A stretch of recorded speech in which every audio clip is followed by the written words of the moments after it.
Hello everybody, welcome back to another Minecraft video. I got something super special today to show you. It's a little bit different than most tutorials that we've been doing. It's going to be more of a showcase video.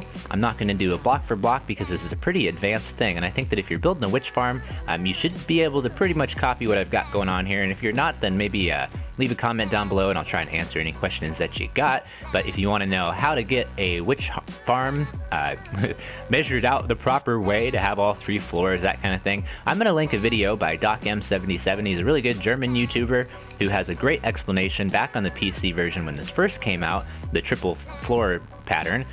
When that first came out, he has a great example of how that works and how to measure it out, and it's just a really good tutorial, so I'll link that for you guys so you can figure out all the measurements and whatnot.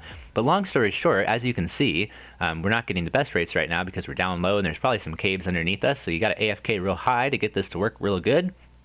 But anyway, when it does work, you can see that each one of these floors has its own separate system to detect when there's witches on it, and it does so by tripwires. And then because of some fancy redstone behind, it's able to flush the mob off, and then when the mob is not in the tripwire anymore, then it'll turn the water back off. So it's an automatic floor detection system, which means that you're not going to lose efficiency by flushing all the floors at once. And yeah, it's a pretty amazing early game concept. I think the most expensive part probably be the tripwires, the buckets, and the dispensers, so you're definitely going to want to have an iron farm. Either that or you're going to need to do some extensive caving to get some iron before you try and build one of these. And as always, the most important part about anything like you're doing like this, you need a perimeter. The perimeter is 100% the most important thing. Without a good perimeter, this is going to be next to worthless. So you're going to want to make sure that you're not going to build one of these if it's above land, and if there's tons of mountains and stuff in the way, it'd probably be easier to go find another one that's in the ocean like this. And I just so happen to be extremely lucky here. This is actually a copy of my single player world. I've got my normal witch farm over there in the distance, and this is the other one that was nearby. And so you can see that this perimeter is almost perfect.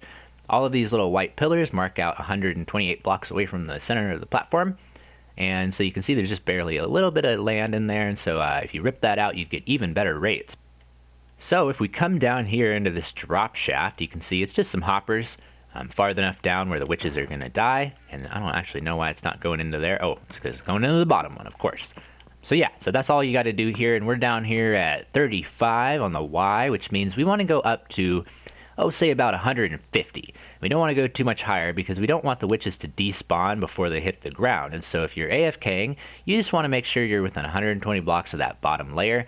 So I like to go maybe around 150. Like I said, is a good distance away from the bottom of that platform. Like I said, you just don't want the witches to despawn before they hit the ground and die. So about here would be the max. See right here, actually did this already. I had a block up here, I totally forgot. So this would be a little AFK platform that you can be, nothing else is spawning. So if you weren't aware, there's a sphere of influence around the player, which is about 128 blocks for mob spawning, and so within that radius, mobs are allowed to spawn.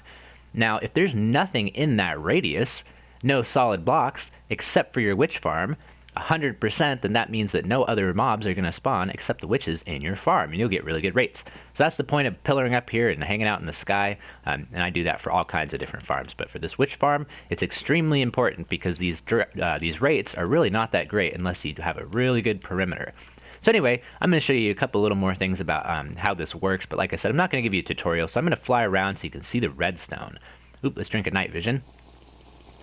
So the way that this works is the witch farm is going to spawn, the witch hut is going to spawn the exact same way every single time. So you can see that our first layer here is 1 block above the water. Then we skip 2 blocks and we've got another layer, skip 2 blocks and another layer. Words, and these are all 7 by 9. You can get the bounding box from the exact footprint of the witch farm, but like I said, link to that video in the description if you want a better explanation about how to measure all that out. So anyway, what I've done is I've taken the short side here, so the shorter length of the rectangle, and I've wired some tripwires across. And this is because the water, needs a shorter distance to go across, or else it would stop 1 block before the edge if I went the other orientation. So I went sideways like this, and some glass over here just because we're not going to use the spawning space.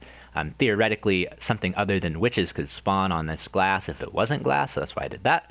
Yeah, you can see a little grid right here. It's pretty simple. There's nothing on that side. That's just to hold the tripwire hooks. And on this side is where the magic happens, so no matter which tripwire is pushed down, you can see that all of them activate, and then the second that you're outside the wire, it will deactivate. And so this is pretty easy. It's just using a falling edge monostable, or not a monostable, it's just using a falling edge detector.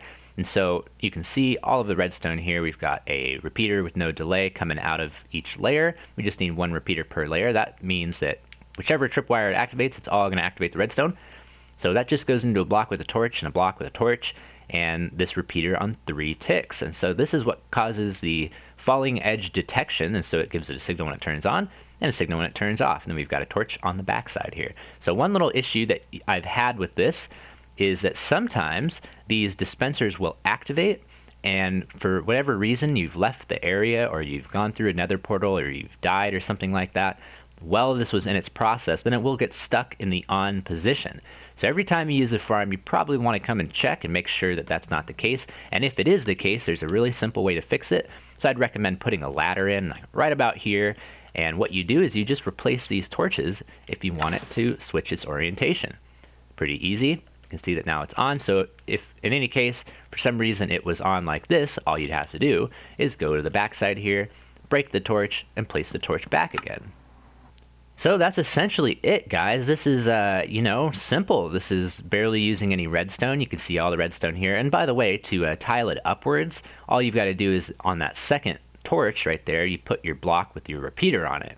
So that's how you repeat the signal. And don't worry, this isn't going to affect the layer above it. That torch is going to power the block, but because there's a repeater here, nothing's going to happen if that block is powered. So it doesn't matter. It's just a way to compact it into place really well. And I think it works out pretty good. And like I said, I think the most expensive part of this would probably be the iron for the tripwire, for the dispensers, and for a bucket for each dispenser. That's a lot of iron. So that's probably your main cost. But other than that, this is some packed ice, some blocks, some glass. And just so you know, I went about 14 blocks away from the edge here with the roof.